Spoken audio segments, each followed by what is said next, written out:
अवधूत चिंतन श्री गुरुदेव दत्त श्री स्वामी समर्थ माझ्या चॅनलमध्ये तुमचं मनापासून खूप खूप स्वागत आणि तुमच्या सगळ्या चांगल्या इच्छा पूर्ण करू अशा आपल्या गुरुचरणी वंदन करून आजच्या व्हिडिओला सुरू करूया।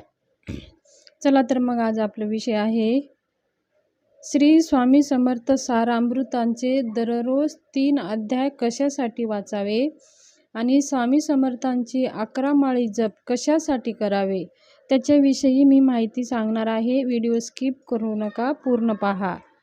तुमच्या जीवनामध्ये खूप संकटे आहेत, तुमचे प्रश्न सुटत नाहीत, तुम्ही खूप सेवा करताय, मग तुम्हाला असं कोणी म्हणतं की 3 अध्याय दररोज 11 माळी जप हे केल्याने आपले सगळे दुःख दारिद्र्य नष्ट होतात, मग तुमचे विश्वास याच्यावरती बसणार नाही, असं कसं होईल? 11 माळी जप केल्यावर थोडंही आपलं हे होतं, पण असं नाही, असंच आहे। तर आपण 3 अध्याय आपण कशासाठी वाचतो आणि 11 माळी हे कशासाठी करतो, तर ते आम्ही सगळं सविस्तर सांगणार आहे। जर माझी माहिती जर तुम्हाला आवडली असेल तर कमेंट बॉक्समध्ये श्री स्वामी समर्थ लिहायला विसरू नका आणि हा व्हिडिओ आवडला असेल तर जास्तीत जास्त तुमच्या फॅमिली ग्रुपमध्ये शेअर करा। म्हणजे 3 अध्यायच का वाचावे, 11 माळीच का जप करावे, 4 अध्याय का नाही, 5 अध्याय का नाही, 2 अध्याय का नाही, 11 माळीच का, 12 माळी का नाही, 10 माळी का नाही, 8 माळी का नाही, 5 माळी का नाही, याच्या मागचं कारण काही शास्त्रीय कारण आहे, ते मी सगळं सांगणार आहे। बघा, पहिला अध्याय आपण कशासाठी वाचतो, आपले जे पूर्व कर्म नष्ट होण्यासाठी हा पहिला अध्याय असतो। स्वामी समर्थ सारामृतांचे हे एक कल्पवृक्ष ग्रंथ आहे। त्या ग्रंथाचं मनाभावाने आपण जर नित्य नेमाने दररोज 3 अध्याय वाचले तर आपले सगळे दुःख संकटे नाहीशी होतात आणि सगळे कार्य आपले पूर्ण होतात। आता पहिला अध्याय जे पूर्वी कर्म केलेले नष्ट होण्यासाठी, दुसरा अध्याय असतो वर्तमानमध्ये सद्बुद्धी व चांगले कर्म घडण्यासाठी। आपण जे जगतो आपल्या वर्तमानामध्ये चांगली बुद्धी आणि चांगले आपल्या हातातून कर्म घडण्यासाठी स्वामींना आपण स्वामींची ही स्वामी चरित्र सारामृत चरित्राचं दुसरा अध्याय वाचन करायचं असते। तिसरा अध्यायाचं वाचन आपल्या उज्ज्वल भविष्य होण्यासाठी, आपल्या उज्ज्वल भविष्य होण्यासाठी आपण जे स्वप्न बघतो ते स्वप्न पूर्ण करण्यासाठी आपल्याला 3 अध्याय अशा प्रकारे वाचायचं आहे। म्हणून 3 अध्यायाचं महत्त्व आहे। माऊली नेहमी सांगतात की दररोज 3 अध्याय 11 माळी जप तुम्ही करा, तुम्हाला कोणतेही प्रश्न राहणार नाहीत। तर आता मग 11 माळीचं महत्त्व काय आहे? प्रत्येक माळीसाठी सुद्धा असे अनेक महत्त्व आहेत।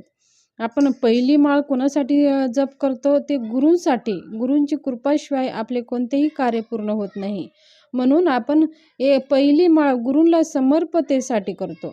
दुसरी माळ एक मातेसाठी करतो, म्हणजे मातेने आपल्याला जन्म दिले म्हणून मातेचं त्यांचं उपकार त्यांचं पुण्य भेटावं, त्यांचं सगळं कार्य चांगलं व्हावं म्हणून आपल्या मातेसाठी करतो। दुसरी माळ पित्यांसाठी करतो। तिसरी माळ आपल्या पितरांसाठी करत असतो। आपले पित्र असंतुष्ट असले तर आपले कोणतेही कार्य पूर्ण होत नाही, म्हणून आपण एक माळ पितरांना समर्पित एक माळ करत असतो। आणि पुढचे 6 माळी आपण पुढच्या 6 माळी काम, क्रोध, लोभ, मोह, मत्सर आणि फक्त 11वी माळ हे आपण आपल्या स्वतःसाठी करत असतो। म्हणजे 5वी माळ आपले कामपासून मुक्ती प्राप्त करण्यासाठी, क्रोधापासून मुक्ती प्राप्त करण्यासाठी, 7वी माळ 8वी माळ मोहापासून मुक्ती राहण्यासाठी, 9वी माळ आपल्या पासून मुक्ती मिळण्यासाठी, मत्सरपासून 10वी माळ मुक्ती मिळण्यासाठी, फक्त 11वी माळ आपण आपल्या स्वतःसाठी करत असतो।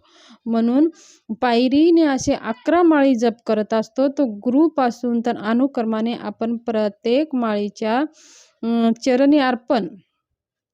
त्यांच्या चरणी अर्पण करत असतो। प्रत्येक माळ ही स्वामी समर्थांच्या चरणी हे सगळे आपले अवगुण अर्पण करत असतो, म्हणून आपण 11 माळी जप करण्याचे महत्त्व आहे।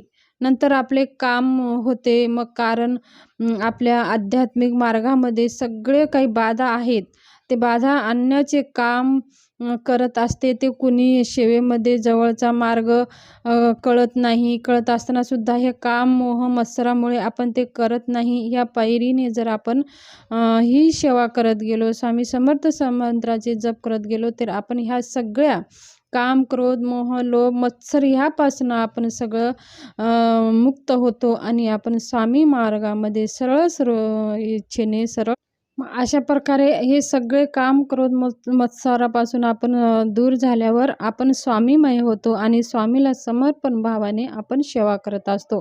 मग हे सगळे आपल्या हळू सगळं आपलं मनासारखं घडत जातं. स्वामी आपल्याला आपल्या सगळ्या इच्छा पूर्ण करतात. आपण अशक्य गोष्टी शक्य व्हायला लागतात. ह्याच्यामागचं हेच कारण आहे. आपले जे काही दोष आहेत ते नाहीसे होतात. आपले पितृ संतुष्ट होतात. आपले सत्कर्म घडतं. म्हणून स्वामी सेवा करायची असते. तर माहिती कशी वाटली, आवडली असते शेअर